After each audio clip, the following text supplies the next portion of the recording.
Welcome to our session on village parenting, attracting and retraining families with children, led by Trish Becker. Trish is the co-founder of Story Spring Consulting, the director of community engagement at the University of Denver's Graduate School of Social Work. She supports people and organizations advancing social change by connecting them to resources, opportunities, and each other. She's also a founding member of Denver's newest co-housing community, ARIA Cohousing, and a passionate advocate for housing solutions to address both the crisis of affordability and the global loneliness epidemic. She's in the process of establishing a micro-village in Wheat Ridge that addresses both. She holds a Master of Social Work from the University of Washington and a Bachelor of Science in Psychology from Colorado State University. She is most alive when gathering people around a common purpose. Welcome, Trish. I will turn it over to you. There we go. Thank you so much. And hello, everyone. Thanks for joining us today. Again, my name is Trish Becker. I use she, her pronouns. I'm coming at you from Denver, Colorado. As was mentioned, I'm a founding member of ARIA Cohousing, which is on the northwest side of Denver. And I'm right now working on what we're calling a micro village in the kind of same corner of Denver. And I can talk a little bit more about that transition here today. So today we have a panel of parents, and I can't wait for you all to hear from each of them. But first, I'll just share a little bit about my story and what brings me here today. So my journey into co-housing began in a place of pretty deep loneliness. My partner and I had lived communally, not in co-housing, but in various communal structures for many, many years, and yet then found ourselves in a big house in the suburbs and hating every second of it. It just felt like a really unnatural way to live.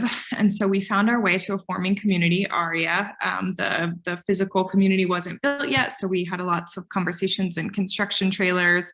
And we actually signed the contract to join this community within a week, and I can't remember which came first, of finding out that we were pregnant with our first child. And so it was this really interesting place of none of our family or friends understanding how we could be growing in our family size, but downsizing in our space. And yet it really felt like the exact thing that we wanted to do. So we ended up moving into our community just a few months before our daughter was born.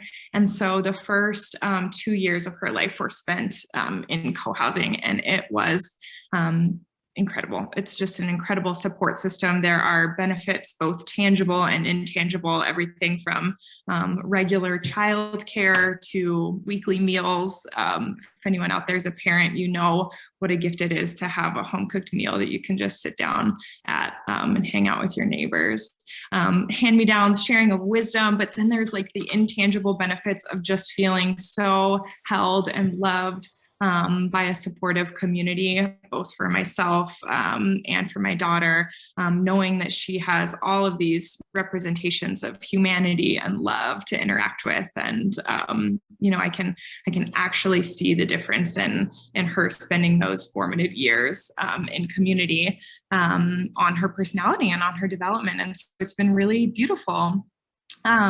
There were some challenges, and I'll speak candidly here because I think that it's important that this space is one of exploring the benefits and the challenges so that forming communities, existing communities can be aware of these and can seek to address them. So two of the big challenges for us that came up while parenting in this particular co-housing community, one of them was that the intergenerational piece was really important to us, and we really got that from our community. But we were entering a phase where we were going to be needing to live with my mother and grandmother. And so there just physically wasn't space. There were no units designed for 4 generations of women, plus my partner, in one place. And then the affordability piece was really big for us as well, as we considered where my mom and grandma could move into. So that's kind of what was the impetus for our transition to this new community that we're building. And when I reflect on the design process of the particular co-housing community that I was in, I wish that there was just more physical space for kids to be kids. So Alyssa, one of our panelists, can speak to the hallway that we shared became like the kids zone. It's just this magical place where there's kids and toys taking over the hallway all the time. And that's wonderful. And yet I just wish that perhaps a parent voice was included more during the design process. So that's a little piece of advice to forming communities, that even if you don't have potential members that are parents, grab some parents and invite them into the conversation about what would be useful for them. So that is a little bit about me. And I want to stop talking because I want you to hear from our panelists. So we have 3 parents. Each of them are in unique places in their parenting journey.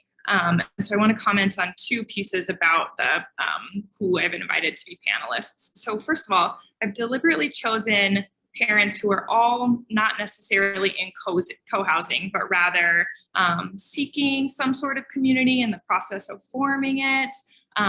Again, the focus of this panel is to attract families. So I think it's really important to hear from those who might choose a different form of community or are transitioning out, just so that you can hear kind of the whole picture and so that we can effectively build more supportive spaces for families. I want to comment as well on the racial identities of the panelists that I've chosen. This is not representative of the demographics of the communities that surround us. And unfortunately, it is pretty representative of the demographics of co-housing. And this is something that we must continue to address. We must look at how white supremacy culture manifests and how we live together. And so I invite all of our panelists, if you have reflections on diversity, on anti-racism, please do weave them throughout the questions. So without further ado, also I'll mention I will save time for questions from you all so we can make this pretty conversational. So I want to start by hearing from everyone. I'm hoping that you will share a little bit about, and when I say everyone, I mean our panelists. I want to hear from the rest of you later. For our panelists, please share a little bit about your family and your journey, including why you either chose to or hope to raise children in community, and speak to what you have observed or what do you anticipate your children will gain from living in community versus a single family home. So let's start, and I'm not sure if our 3rd panelist is here yet, so I'll glance for her in a moment. So let's just go ahead and start with Kaylin. Hi, everyone. Good to meet you all. And Trish, thank you so much for the introduction. So my name is Kaylin Chandler, and I have a 17-month-old right now, and my partner as well. And we currently live in a single family home, but have lived in community for pretty much our entire married life. So we've been together in community now for almost getting close to 10 years now. And so most of our community settings that we've participated in have been we've been all living in one single home, sharing different rooms, maybe in an ADU and a big house, and kind of sharing like a single property though, and not necessarily in like a formal co-housing community like ARIA or other communities like that. And so that is my experience, is really kind of getting in there, being close, being super proximate with your neighbors, with your roommates, and figuring out community in that way. And so we actually lived in that we have our home now is a 3-bedroom home, plus we have a tiny home in our backyard. And for the entire time we've lived in this house, which has been about 5 years, we've had all of those rooms filled except for the past about 2 years. We've had an open room here in our house. And so when Seeger came around, which is our child, our 17-month-old, when he came around, we didn't have roommates inside our house anymore, but still have a roommate in the tiny home. And now we're really in this period of time where we're figuring out, what do we want to do next? We don't want to raise Seeger in a single family home. We see all of the benefits of co-housing and the life we want to live and how we want Seeger to be in those spaces. And so we're sitting here pondering, what do we do and how do we create that community that can give Seeger this larger group of people to grow up with, lots more mothers, lots more fathers, lots more brothers and sisters and cousins and neighbors.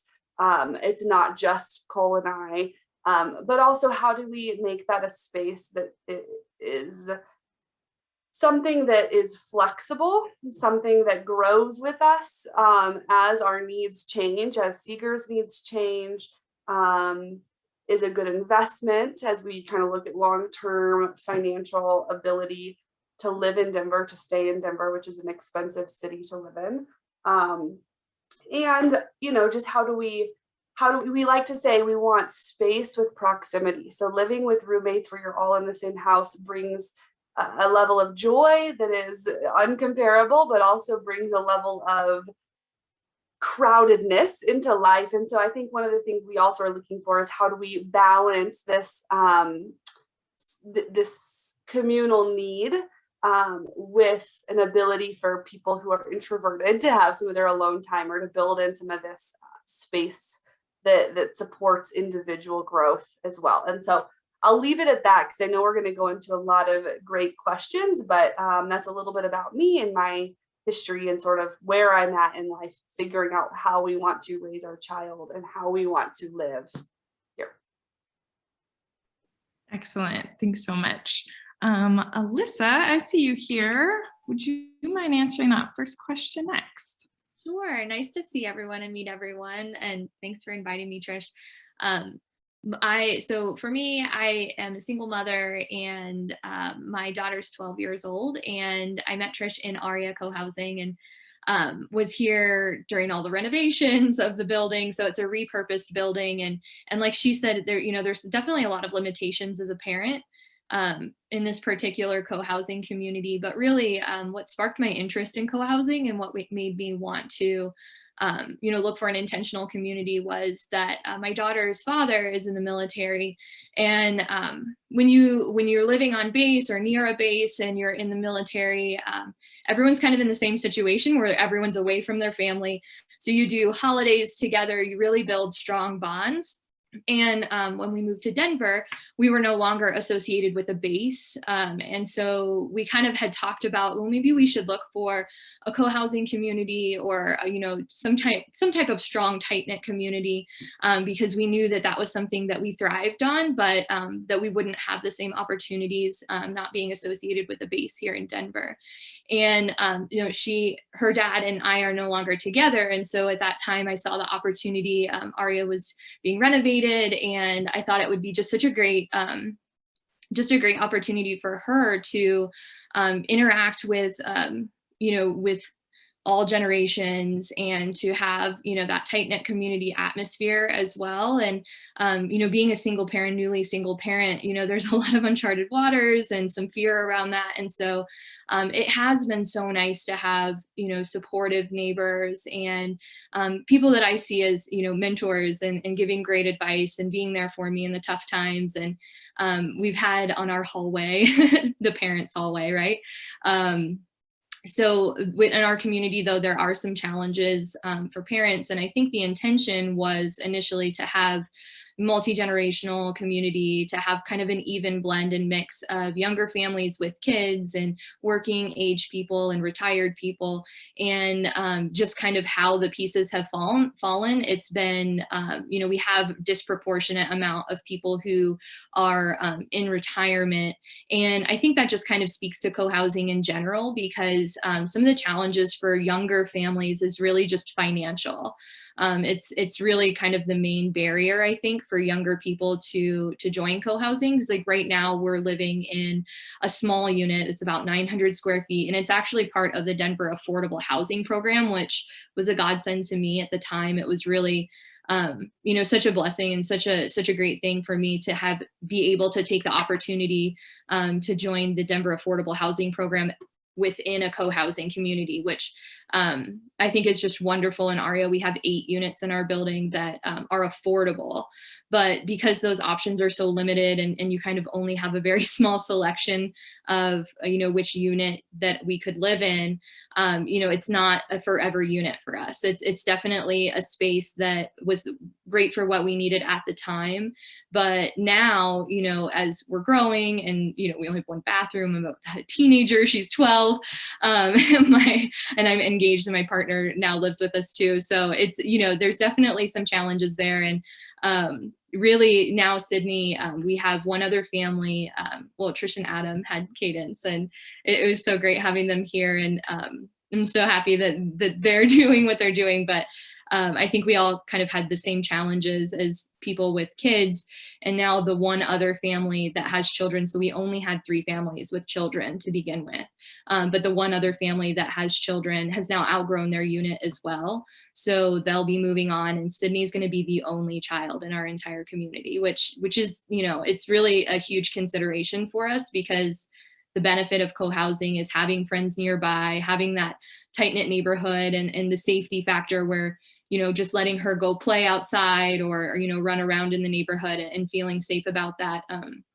She doesn't have anyone to run around with. So it's definitely a challenge for us right now. But, I do think being a parent in co-housing and having, having people, I'm from Ohio, and I don't have any family in the Denver area. And so having neighbors that are really supportive and there for advice and for me to lean on when I need them, and that as a parent has been really beneficial. But just the lack of kids in our community has been a huge challenge.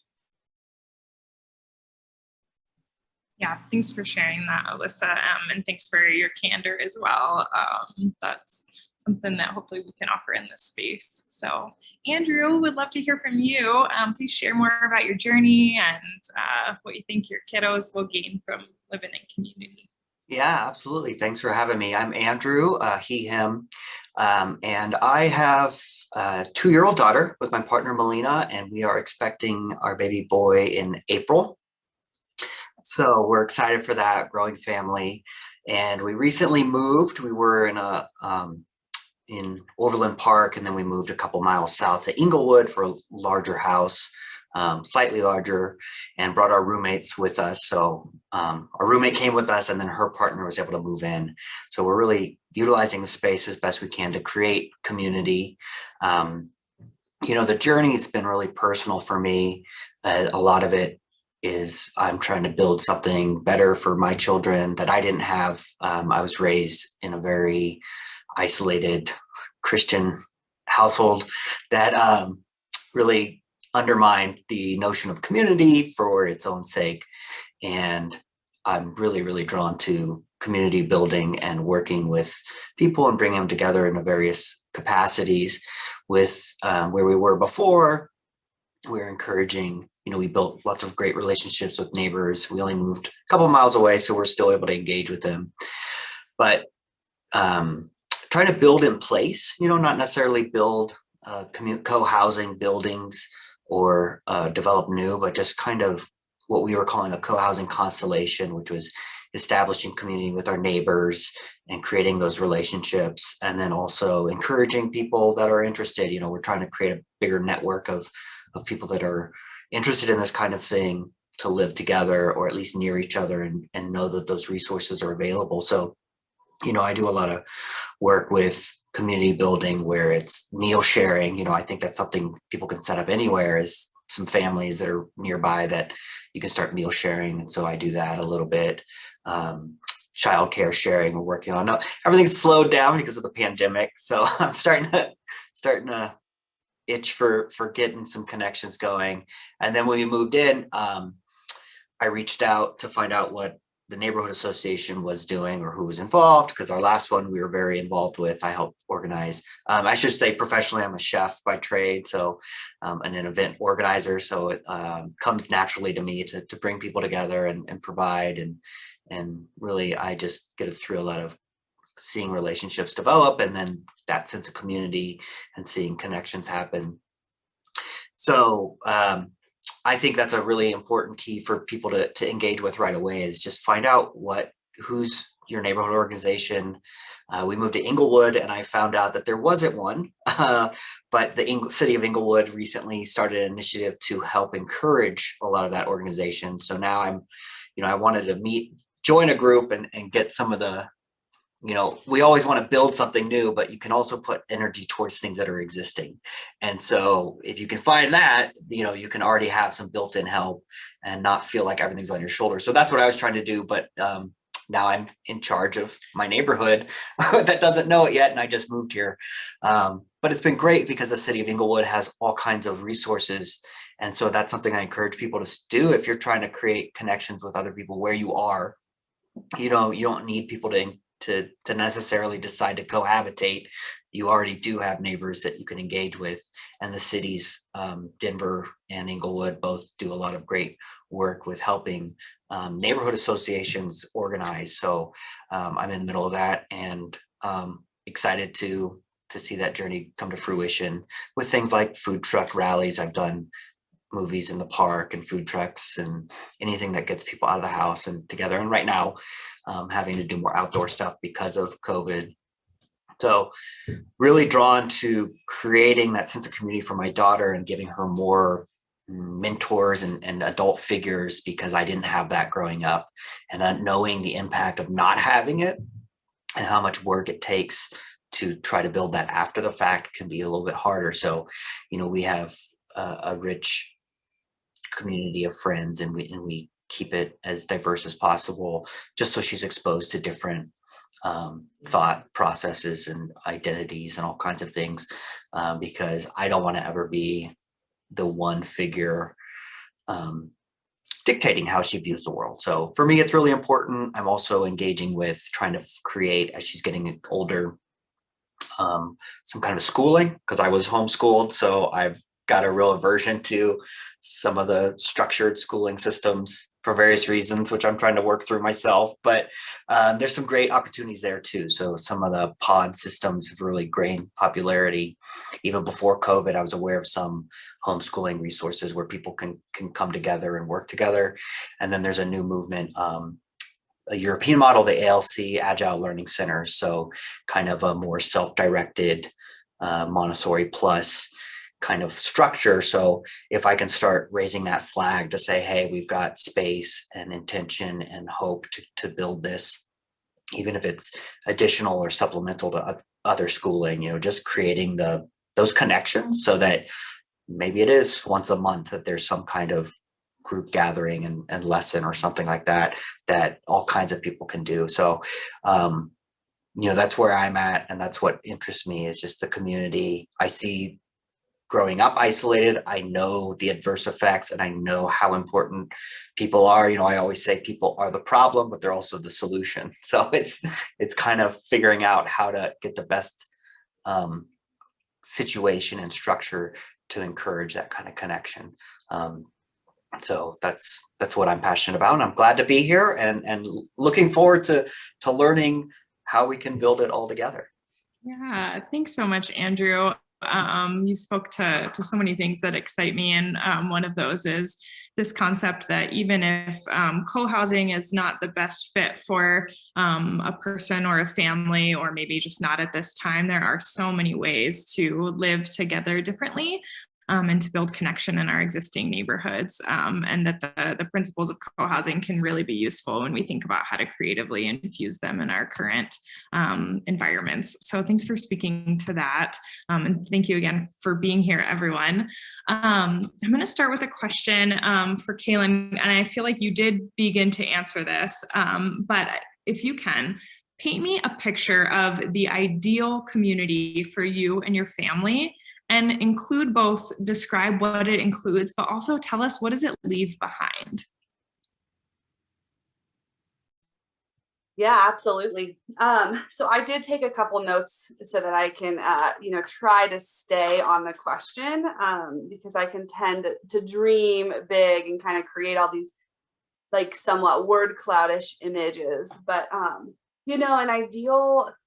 an ideal situation for me would really be this spaciousness with proximity. And so, Andrew, similar to what you just were saying, like like neighborhood feel. So how do we live together in a way that doesn't sort of perpetuate this? I don't know the people around me. We don't share anything. We all need our own lawnmowers. We all need our own kid hiking backpack. We all need our own, like, these like things that are like, why do we all need our own goods, especially these goods that like you don't use all the time, or that, for one, kids grow in and out of things, it seems like every day. So to me, it's this, how do I love the idea of not car centric space, because to me that feels very kid safe. So this sort of idealistic idea of Seeger can go run anywhere he wants, and I'm really not worried about him running into a busy street. I don't know if he's with this person or this person, but I'm not worried about that, because I know they all love him.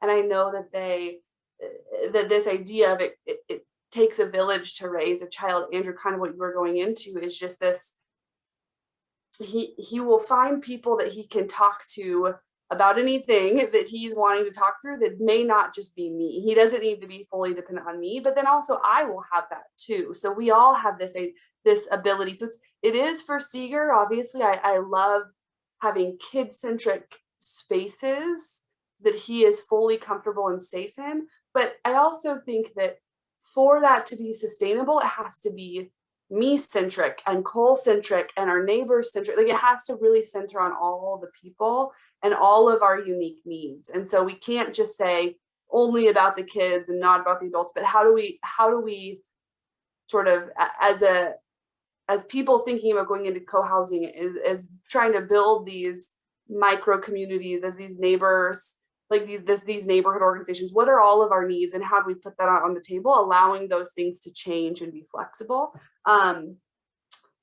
I love space that's designed to bump into people. So I think, in my day-to-day life, I can tend to sort of live in my own zone and not rub shoulders with others. And I want to be forced into this sort of uncomfortable meeting of new people that allows me then to open up with other people and allows them to open up with me. So I want spaciousness, but this proximity that makes me bump into people. I want built-in space for alone time, for solitude time, that I don't have to interact if that's not what's going to be fulfilling for me. And same, for Seeger, for Cole, like if he wants to play with others, he can, and he can also have those reading nooks or spaces that he can be on his own as well, because we all need that ability to have boundaries and not. I want some sort of structured schedule. Like, I love shared meals. I love shared childcare, some of these things that allow groups of people to have structure. I think that really builds in, again, this sort of bumping into each other. But I also want the ability for that to grow with time. I think one of my biggest needs right now with a 17-month-old, and what I really want, I've said it over and over again, this flexibility idea, is just kids grow, kids change. And it's not just kids, but it's me. I grow and I change, and the people next to me grow and they change. Cole is growing and changing. People we've talked about moving into community with are feeling the same way. And so the idea of opting into a space where this is the meal schedule and it's in perpetuity, it's hard for me. I can opt into now, but I want there to be continual ability to have a conversation of, okay, does that work when Seeger's at the next stage of schooling? Does it work for me in my next job situation? What if we decided to do weekend things? What if we did, what do I have to give at this stage of life? What does another person have to give? And so I think that's, to me, is another part of that ideal situation, is this sort of continual, the co-housing group is committed to some of the principles and values that are outlined, but then also committed to conversations that allow growth opportunities, allow kid zones to be in different spaces, or with the need for that as kids grow and change. And so I want a brave community that's willing to handle that, a little bit of conflict, but it's not even necessarily built in as conflict. It's built in as the commitment that's happening. And I think of that similarly, Andrew, like you were just talking about, that's what neighborhood organizations also, you know, you can think of a neighborhood meeting as that. So it's not even just this like intentional community that can have all this weight behind it, but it's like, this is something that these are the meetings we have. This is how we see if it works or not. And this is how it can grow and change with us as we all grow and change as people. Thank you so much for that beautiful picture. And I love that you use the word brave. Our keynote speaker, many of you know, wrote Brave New Home. And I just love that. She talked about like, what did we used to want? I think she said like the traditional model, what did we want from our homes, and what's a brave way to live together? And so I love that, because it does take some courage. I mean, living this different way, it takes intention and courage in every moment, because otherwise kind of the status quo will suck us in. So that was a really inspiring picture. And also thank you for the brave note that we are halfway through this session. I appreciate that. Let's see, I'm gonna go to Andrew with a question.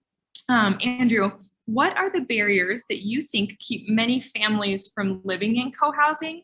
And what ideas do you have to address those barriers? Oh my goodness, this could get very large. The barrier to start with is the single family home. The physical structure, the single family house is the norm. And I push back against the notion that the nuclear family is some type of ideal or the what should be the default, whereas it's been documented that that's a mid-century concept brought to us by television, starting with Leave It to Beaver, to sell more dishwashers, because the more we can isolate people, the more we have to pay for our needs to be met, which were traditionally met by this sense of community that we're now trying to recreate. So the multi-generational households where you did have built-in childcare. Everything, commerce has seeped between every relationship in our society right now, to the point where the system is failing because none of us can afford the commerce that was put upon us. So anyway, that gets big. So it does get big. So it gets big to just the family, the zoning, the actual city zoning. Denver here, we had a really big win. So after 3 years of investigating and committees and approval and plans, we went from, I think, no more than 2 unrelated adults living together to 5, right? Which is still behind what a lot of other cities allow. That my household is now legal, which it wasn't. And that's a big thing. Parts of Denver are also exploring, being able to have a tiny home or an unattached home, or changing the zoning so that the lot sizes that allow a single family home would allow a duplex. So, these are big things that shape the way we live together and actually limit how we're able to engage and live with each other. So again, it's we need to be creating consciousness around this, but also a movement of organizing. It's great to come together for a meeting like this, but it should be more natural. It shouldn't be a summit that only happens by invite once in a while. It should be, we should all be collaborating together and putting the demands out there and living bravely and pushing against the systems that are in place to, for their benefit, not ours. And if we don't organize and empower each other in mass to mirror the power structures that are documented and exist to control the way we behave, then we're not going to be able to change it. So I think that's another big reason to do things like this, and also have ongoing relationships that can have the mindset of how do we change what is actually legal. And we're all pushing up against that as much as we can and trying to build it. But there's only so much that effort and energy that we have, or resources, when it's really about shifting larger incentives that are there to kind of drive us all apart. When it comes down to it, that people, it's easier to not engage with each other. It's easier to watch the entertainment than to be messy. And I think that's another shift in mindset, is that relationships are messy. Human interaction is messy, and we've got to have a bit more grace and forgiveness and tolerance of that, of like, projecting what's our ideal situation or co-housing is not necessarily going to be peaches and roses all the time. So acknowledging that up front and acknowledging I'm going to put the effort in to make sure that we value each other, even when we don't get along, even when there are disagreements. We have to start making these pacts with each other explicitly, if need be, to say, hey, I am in relationship. And the thing with relationship is you don't get the positive if you don't work through the negative. And so many people will give up on the slightest negative because the substitutes are just so easy and so okay in their own right, which is Netflix, I guess. So, I mean, I love that everyone's here and everyone has this passion. So how do we connect with each other and encourage each other with this passion? And then how do we infect others with it? I think is really, the big picture thing that we can do. The smaller picture stuff is like what we're talking about, is connecting with neighbors to build them in place. We can create those relationships of people that don't know. We want them to. Did we lose Andrew? It was so good. I love how beautifully, Andrew, you were speaking to like the why, I think sometimes it just takes a moment to zoom out and to look at the world that we've created for ourselves and how unnatural it is, and to imagine another future. And you did a really fantastic job at illustrating that. You also brought up something, which is that existing in community takes a lot of time and labor. So you talked about, like, you don't get the good stuff unless you're in conflict and all of that. And that's something that I think about on a practical level that we were able to really address in our community, was that really just the amount of time and effort that it takes to live in a co-housing community can be pretty tremendous. You're maintaining relationships, you're on your committees, you're on the gardening team, you're doing the work days, all of that. And it's important for communities to be conscious of that, especially when they're wanting to attract working parents, because I'll admit that as a working mom, the responsibilities of being in community felt like a lot at times. And our community was really wonderful in addressing that and letting folks kind of plug in the ways that they're able and the amount of time that they're able. I'll use that as a pivot to you, Alyssa.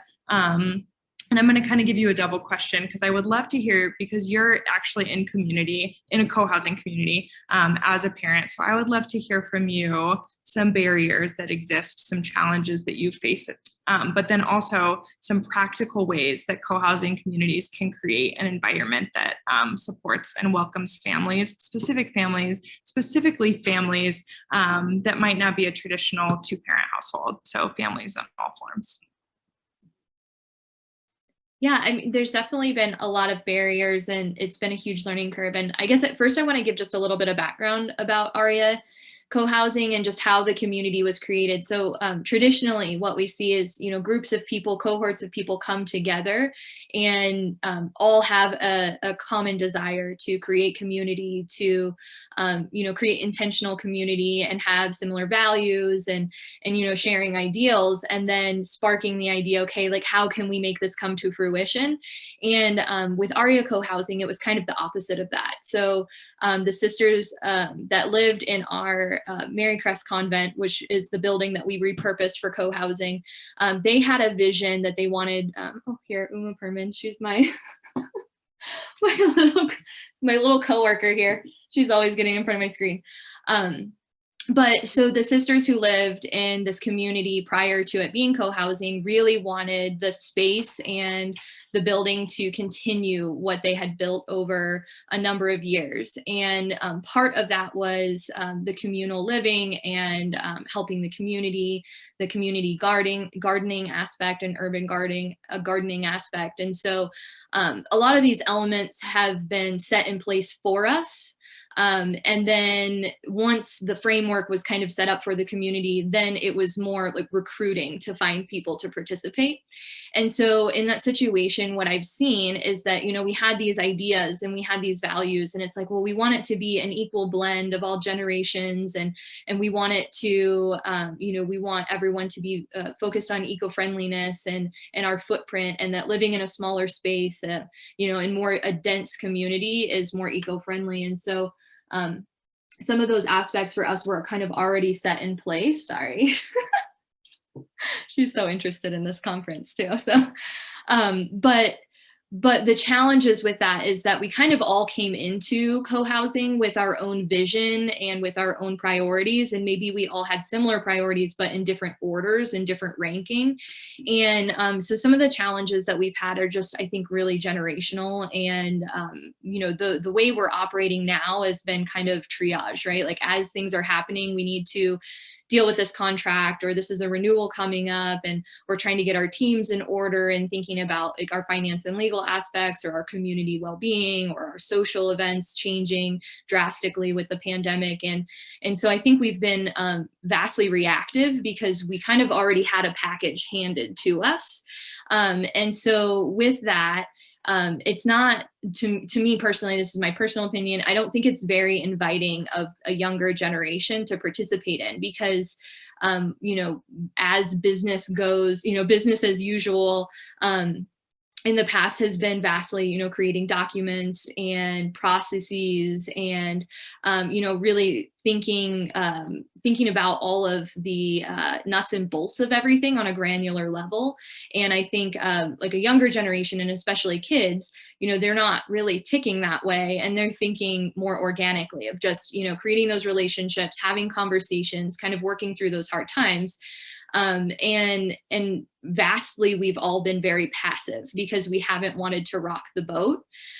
We haven't really wanted to, we haven't really wanted to bring up these hard conversations. And like Andrew said, it's like, you can't get to the calm without kind of going through the storm first. And so as a parent in the community, as a vast minority, since we only had 3 households that had children when we began out of 28 households, our voice wasn't really loud. It wasn't amplified enough. And we weren't part of the planning process. We weren't part of the development.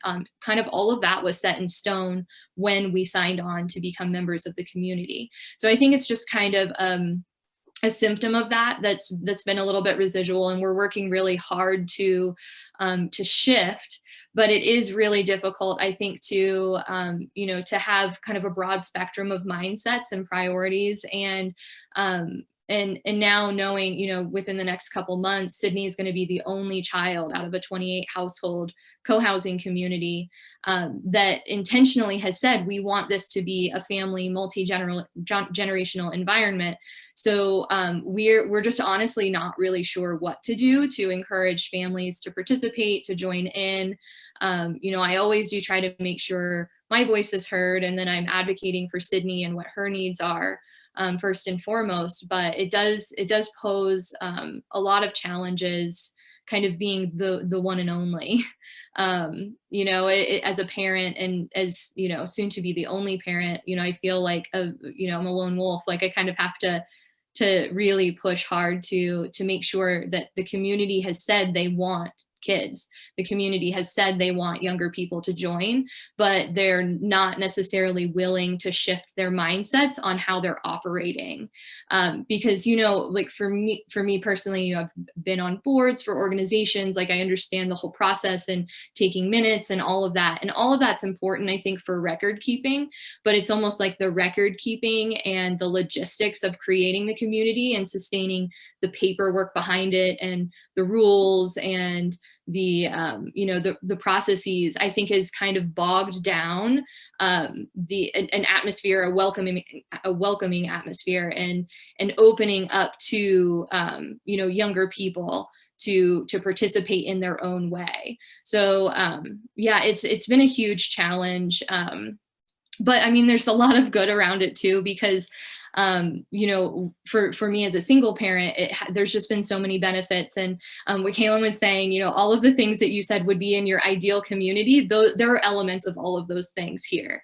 And it's really, we've only been established for 3 years, and we're at the very beginning infancy of this community. If we think 30 years down the road, we may evolve and into this multi-generational vision that we've all had from the beginning that's just not coming to fruition yet.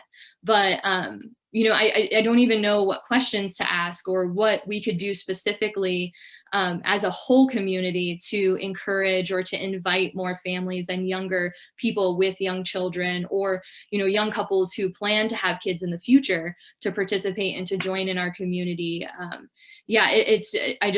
honestly, like, I'm kind of at a loss. I don't know how to encourage younger people to join and to participate. And of course, there's real estate law and limitations with, how you market and who you're targeting or looking for to join the community. So there's just been a lot of barriers that I didn't anticipate and I didn't expect.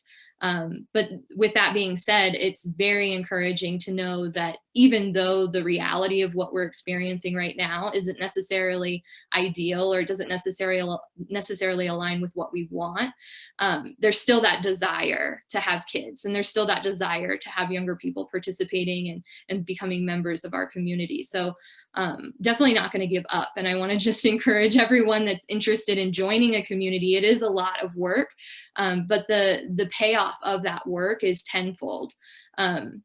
It really is. Like, one specific example I just want to share really quickly is that last school year, when my daughter started middle school, her schedule changed a little bit, and working full time, and I was downtown and, not able to pick her up for school or pick her up after school at 2:45 in the afternoon. And every single day there was a group of neighbors, and we coordinated a schedule, and they always stole her away and did little fun things, got ice cream, took her to go see their own grandkids. And it's just such a beautiful thing. And I really value that. And it's like, okay, the struggle that we're going through and maybe the challenges that we have and me feeling a little isolated as a parent here, I still have those benefits that I wanted when I joined this community. And the reason why my interest was sparked in co-housing, I'm seeing those things happen. It's just, I feel bad that I'm the only one that's getting those benefits at this point. And I wish that we could share more with younger families in our community. I love that story that you ended on, Alyssa, because it's so in line with when I reflect on my time in co-housing with a little kid. They're very similar memories. And I think that what you're saying is so important, because there is a momentum to the community. If we want to attract families into our communities, we need to show that it's a vibrant place for families. And so it's hard to kind of change course if we've gotten to a point where we don't have any families or very few. Then it's hard for families to see themselves in that. And I do think that one place that we can really start to shift that narrative in the movement is to really be vocal. As younger parents, that is not the most common demographic in co-housing. And so it's really important that we share our voices and our stories and what's attractive to us and why it's great, so that, so that other young parents can say, oh, that might be a place for me. And it's not what I thought it was. I see a question over here in the chat, and I do want to open it up to Q&A from the audience. So I don't know if any of the other panelists, I haven't had a chance to really read that question. So if any of our panelists have and want to respond to it, go for it. It says, I'm one of those boomers who is leading the formation of our co-housing community. Where should we be going to connect with parents like you all who might be looking for a community like ours? Social media, parent organization, other ideas. And thanks to Nick and Claudia for sharing an answer as well. Andrew, Kayla, and Alyssa, do any of you have anything you'd add to that? Yeah, I'll just jump in really quick, because this touches on what Trish and I are working behind the scenes with some other co-housing organizers that are prominent, Sarah Wells, Paul Bindle. We need a collected forum for everyone interested to meet, for projects to get incubated together, because there are a lot of separate pockets of people that want to do this. And the thing is, as I mentioned before, and a lot of the problems, we can go in even more another time, of like, all of these things are us individuals trying to address a collective problems, right? Like when you're talking about not being able to attract young families, well, it's not affordable. And that's systemic. People don't want to put roots down and dedicate to being in one place. Well, that's systemic, because job security isn't what it used to be. And I don't feel empowered to be able to invest in my living situation as much as I'd like to. So anyway, what we're trying to build is some kind of mailing list, some kind of collected forum, some kind of way that we can help people that are like you, who ask the question, how do we connect with families? Well, we as families and everybody in co-housing interested, we've got to kind of coalesce around our ideals a little bit better and be findable. Yeah, I want to jump in real quick too, because on our membership and marketing team in our community, we've talked a lot about that and, you know, how to reach out to younger families. And one solution that we found that actually has been kind of successful, and Trish is part of this, is having rental units, because younger families don't necessarily have enough for a down payment to own in a co-housing community. And especially in our situation, our HOA, it appears to be a lot higher, but it includes a co-op internet. It includes all utility services and everything. It all encompassing of all of my utilities is in my HOA, which isn't common with a regular community. So people see that and it's sticker shock, and it's like, well, I honestly can't afford a large HOA payment like that as a younger person. You know, unless you're in my situation where I qualified for affordable housing. And even then the stipulations are just really, really tight. So, but yeah, we've been talking a lot about utilizing our rental spaces. And if there's anyone in the community who's willing to rent their units to younger people, to rent to individuals, I think is probably the best segue to have people experience the community, see if they really are interested in long-term. And then if they wanted to continue to be in the community, then they can purchase one of the units or the unit they live in to stay. But, you know, obviously that's a long game. That's not something that is going to be in 6 months. We invite a bunch of families to live here and woo, now we have a solution. It's definitely, you know, a long-term process in prospecting. But I think pipeline is something that we've talked a lot about in the membership and marketing team. So just saying, like, if we have renters or if we have our email list, making sure that we have those demographics and we're sending our email messaging, you know, differentiating our email messaging or our marketing based on the group that we're reaching out to directly. But we have seen most of our contact list is vastly, you know, older, you know, retirement age or maybe a little younger than that. So, and I think that's common in co-housing. It's just, yeah, it kind of is what it is. Thanks for that comment on pipeline, Alyssa. I think that there's a stigma about rentals within the co-housing movement, one that should shift. And another way to look at pipeline and kind of exposure is many communities have short-term rentals like Airbnbs that are really cute and awesome, and people join them and then they say, wait, what is this co-housing? You know, this is how we build a movement, is by showing the value of it and that there's a really amazing other way to live. I saw Lena had their hand up. So I'm not sure if I have a clear question, but I have something that I've been thinking a lot about, and that is whether there's a way to do like a preschool or a school in general connected with a co-housing community. So I currently run a preschool out of my home.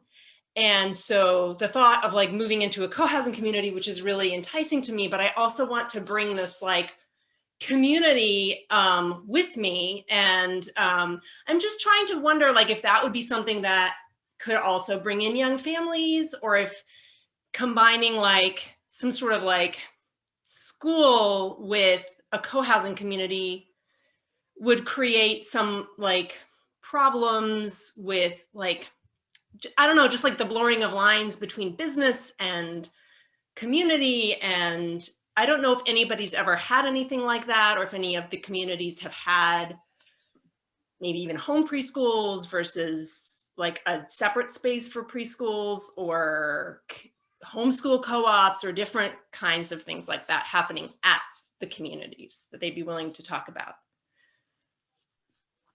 That's a great question, and I'll turn it over to our panelists. I think Andrew might have some thoughts on this, others, and also we're in a good place. Our room host is a great person to talk to about like social enterprise, which we were bringing up, like, are there lines between having a business? So I'll turn it over to our panelists who want to respond to that. And I'll point out there's a Vicky from chat has another answer about where it's been done. Thank you. And I welcome conversation from participants too. So Vicki, if you want to share what y'all do, we'd love to hear it. I think one thing I'll just quickly add to that, I don't really have an answer to your question, but to me, that's where this framing, and Alyssa, you were kind of alluding to that too. I do think there's this framing of like, and I don't think it's intentional, and I don't think it's like necessarily always explicit, but there's sort of this idea of like, if you're opting in, there's a sacrifice of like, you don't get space, but you get all of this and this and this. And I think that that's just like a really hard framing to walk into. And like, Lena, for your example, like, I have this need, or I have this love or this vocation, or like, I want to do this school, or I'm wondering if other people have this potential desire, or is that my desire? Is there space for this? I think that that's where, even just in how we frame co-housing, it's not this sacrificial thing. It's this like life-giving thing, which then again allows people to bring, it doesn't have to be a communal social enterprise, but you could bring the social enterprise that's a part of it. Or like it just gives, there's this spaciousness even to how we can all develop or become or be, or how the space can be utilized, that I think is just so critical. I think it's always been critical, or I think everyone probably could benefit from that. But I think speaking as a parent, there's an element that feels so freeing. Like, I want to opt into that space just because I'm also as a full-time working mom, sacrifice feels hard when you already have a child that needs a lot work. There's all these different aspects. And so I do think there's just like this, I don't know, there's a lot of things I think that can feel weighty instead of freeing. So I guess I love the joy you bring, Lynn. I love the like passion that comes from your question. And I think that's the kind of thing that we need to be able to have the space to have those conversations, instead of like, oh, we can't really do this, or this doesn't allow for this, but you get this. It's like this sort of that normative way of talking. It doesn't allow space for that joy or growth. I think it's important to bring up too, that in co-housing and what we've seen in my community specifically is that if you're offering something as a service to the community, it's not always necessarily free. So I think in co-housing, we kind of have the mentality of I'll scratch your back, you scratch mine. There's no exchange of money or any trade. But the reality is, people have their own businesses, they have skills that they offer professionally, and to be able to take advantage of that and support a community member that you're close with is really rewarding. And so as far as the daycare question, I think that if a community member was hosting a daycare for community member children and for outside of the community, for children that are just coming in and maybe your previous clients that you brought with you, I think that really adds a lot of value to the community. And as a parent, the expectation is that you do pay for childcare, that it's not always free. And fortunately, since my daughter's a little older, it's been something that people have always offered and would not accept, payment just for here and there daycare. But if it's something that's more formal, I think absolutely you can ask for compensation for that. And I don't think there's anything wrong with that if you're running a business and that's your livelihood. Kind of not related to children, but we have a seamstress that lives in our community, and she's done lots of projects for me, and I always compensate her, and it makes me feel good that I'm supporting her career and her passion and her craft. I mean, she's an amazing seamstress. So, with that being said, I think that we don't have to anchor ourselves to the idea that if you're offering something within a co-housing community, that it's always going to be like that's not going to be a transaction. That I think it's appropriate sometimes to offer, to pay for things amongst each other, and it keeps the co-housing community economy strong. Thank you both so much. And I hate to have to conclude this conversation here. It always happens at the best moment. But I think that those last two answers from you, Alyssa and Kaylin, really speak to something that I would like to end on, which is that I think that the next generation of co-housing will look quite a bit different than the current generation of co-housing. I think that we are craving more creativity, more ability to bring our whole selves, and to think this co-housing community has a school, and has that been done before? No, but we're going to do it. And this one really values each of our strengths. And so I like thinking about the future of co-housing. And I think it's important for co-housing as a movement to be able to pivot with the changing needs and desires, especially if they want to be in the business of attracting families. So with that, thank you so much to our panelists. Thank you to our participants as well. I'll drop my email in the chat in case anyone wants to connect. You are welcome to contact me for anything. And if panelists feel like sharing their contact info, go for it, or I can serve as a point person. So thanks for having us, and enjoy the rest of the conference. Thank you, Trish.